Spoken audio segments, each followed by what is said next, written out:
All right, so we are back with another Stopping Socialism video. I'm Donald Kendall, joined by Justin Haskins here. So we had a bit of a long weekend. President's Day was on Monday, and I relaxed, hung out with the wife. Justin, on the other hand, dedicated a lot of his time to parsing through some old issues of The Militant from the '80s. So I don't know what that says about him. Maybe he's just dedicated. Maybe he needs some more thrills in his life. But he did come out with some nuggets of gold. So, Justin, you were looking specifically for Bernie Sanders stuff. I mean, he's kind of the presumed candidate that's going to take the nomination. I guess, that time will tell on that one. But so what are some interesting things you found out about old comrade Bernie? Yeah, so it is true. The rumor is true. I did, in fact, spend my weekends looking at old militant issues of The Militant. For those of you who don't know what The Militant is, because who would? You? Yeah. Yeah, why should you? The Militant is a publication produced by the Socialist Workers' Party. They've been producing this for a very, very long time. I don't know, decades and decades and decades. And because one thing that you learn actually when you're looking at socialist and communist parties and groups and stuff is they always have publications, always. And they always keep very detailed records of these publications. And they're very accessible. They're great librarians, I've learned. Socialists are fantastic librarians of their own socialist material. So for I won't get into why I got into looking at this, but basically, wait. To add on to that point, they don't censor themselves. They are very flagrant with their worldviews when it's their own personal publications. So yeah, there's definitely some value with these things. Yeah, without question. And so basically, The Militant, it's a newspaper style document that at least for a while was being produced, I think, weekly by the Socialist Workers' Party, which is a Marxist communist party. And the reason why I was looking into this is because I was very interested in Bernie Sanders and how Bernie Sanders was connected to this party back in the 1980s. And we're going to do a whole nother video just on that one topic alone, because it is very, very interesting. But I started looking through these newspapers. Bernie Sanders, for those of you who don't know, in the early 1980s was elected mayor of Burlington, Vermont. Which is a crazy left-wing town. It wasn't quite as crazy back then, but crazy enough to elect a socialist as mayor. So, it was crazy even then. And they did a lot of these interviews with Bernie Sanders, stories about Bernie Sanders, covering speeches that Bernie Sanders gave, because at the time he was being billed as sort of the America's socialist mayor. This is like one of the few socialist elected officials in all of the United States. This is still during the Cold War, remember? So, it wasn't very popular to call yourself a socialist back then. And I stumbled across some really interesting things in these newspapers produced by the Socialist Workers' Party. One of the things that I found most interesting was that Bernie Sanders was incredibly, incredibly critical of the Democratic Party. Very, very critical of the Democratic Party. Which should be more of an important topic today, considering Bernie is trying to become the Democratic Party's candidate for president of the United States. Right. You would think that would matter quite a bit. To give you just some sense of Bernie Sanders and his position on the Democratic Party, this was in an interview. This is a story in The Militant, given as part of an interview with Bernie Sanders right after he was elected mayor. And it says here, discussing, he's talking about something that was going on with Ronald Reagan. There was a budget, sort of a budget dispute.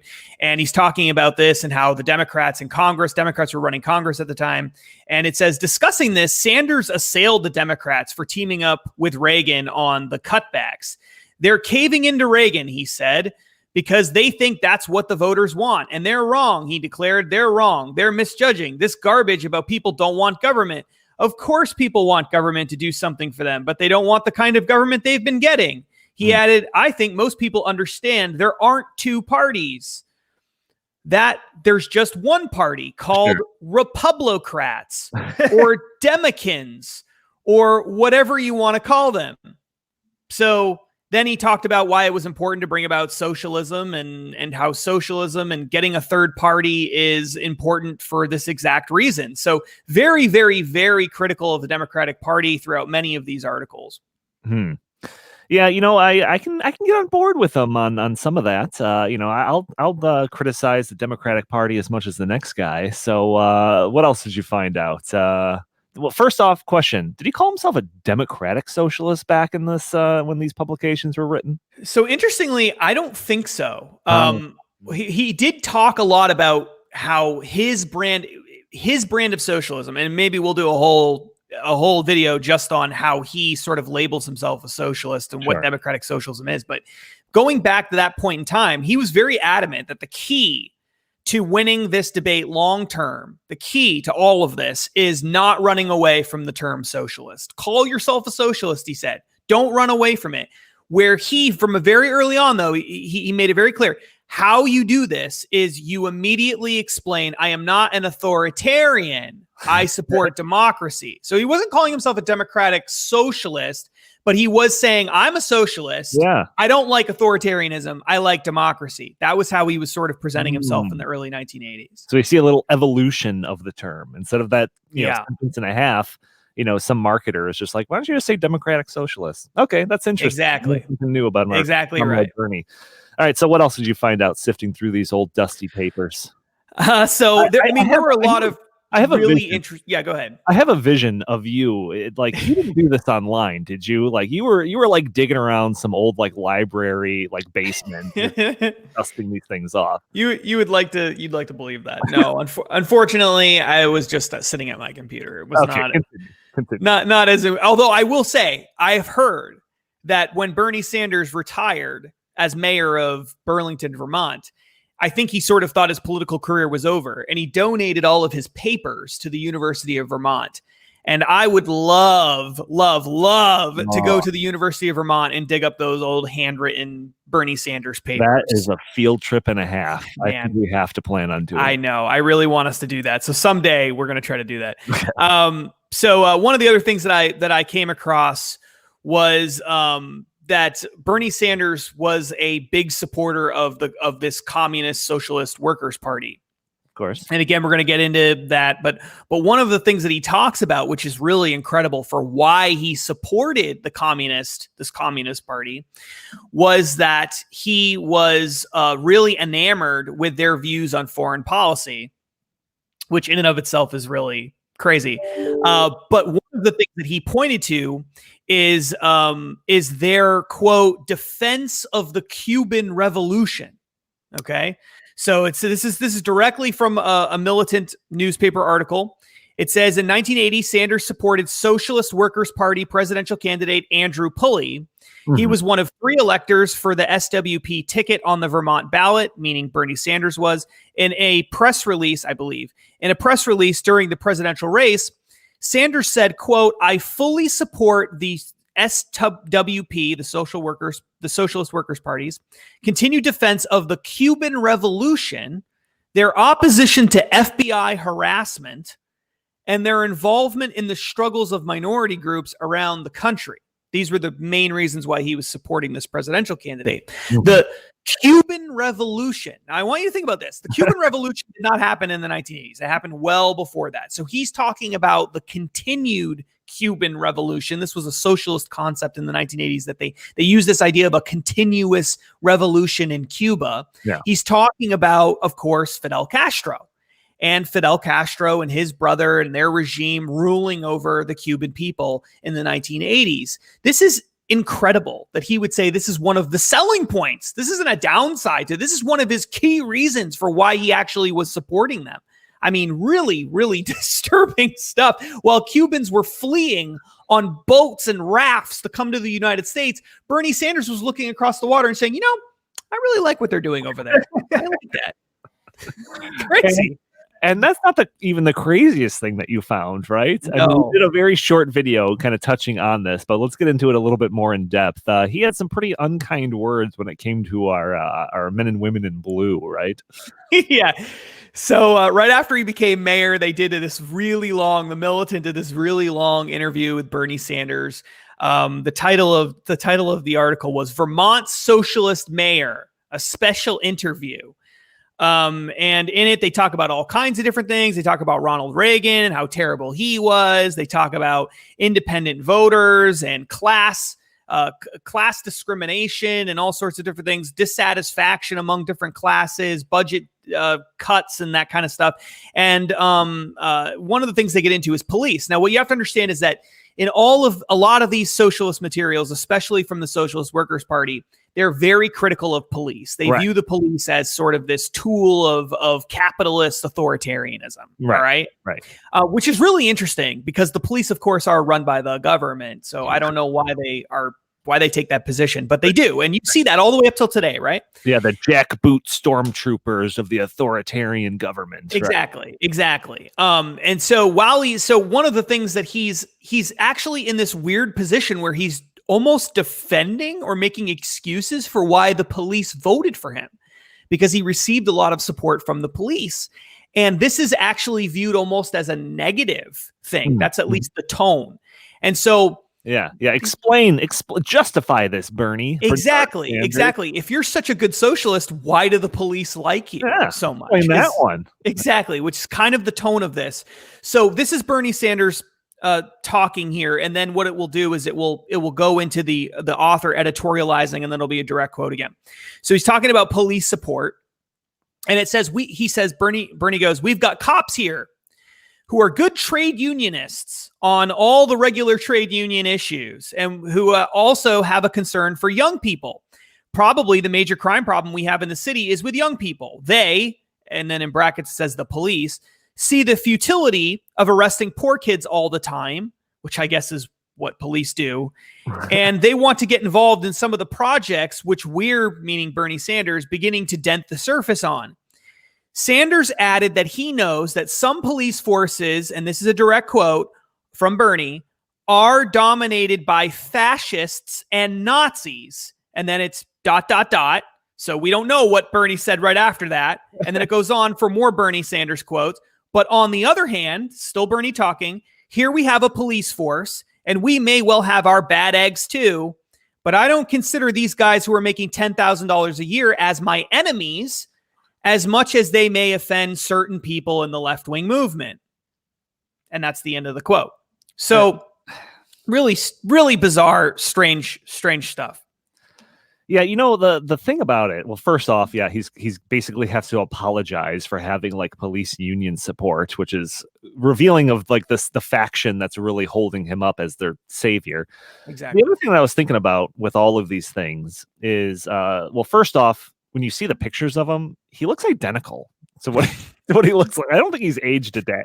He's been 80 years old for his entire life. He definitely looks. So this is in 1981, I believe. The story that I'm reading right now, really early 80s. So that was almost what? That was almost 40 years ago, right?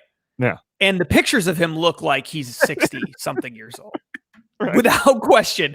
If you saw a picture, he was actually 40 or something like that, or late 30s. I mean, he looks like he should be 100 right now. Yeah, no doubt. But like the other thing that I always hear when people are talking about their support for Bernie Sanders, and I think that even like Joe Rogan, when he kind of like tacitly endorsed Bernie Sanders, the one thing that he had to say was that Bernie Sanders has been like really consistent on all the things that he's had to say throughout his entire career. And, we know that his career dates back all the way to the 80s. So do you think that's the same with all of this? You think that he still believes in all of this type of stuff? I mean, I know that he's not as public about it, and most of that is probably because he's running for president. But right. So do you think that he's kind of had these same views, or do you think he's kind of moderated himself? I think that the more you read of Bernie Sanders in the 1980s, especially, since that's really what I've been doing lately, mostly, the more obvious it is that the guy has been incredibly, remarkably consistent, that he is a radical, that he was a radical back then. In fact, this socialist communist newspaper referred to him as a radical. They actually call him a radical in multiple issues, not just in one issue, multiple issues. They refer to him as a radical, that he's been that forever. And then when you listen to the speeches that he gave or read the speeches that he gave from that period of time, the same exact language, the same talking points, talking about the 1%, talking about how people really aren't better off, talking about the wealth disparity, talking about all the same stuff, talking about single payer healthcare, talking about Canada. It's the same talking points in the 1980s. And in fact, even going back earlier than that, because prior to this, I don't know that anybody was paying really much attention to him at all outside of Vermont.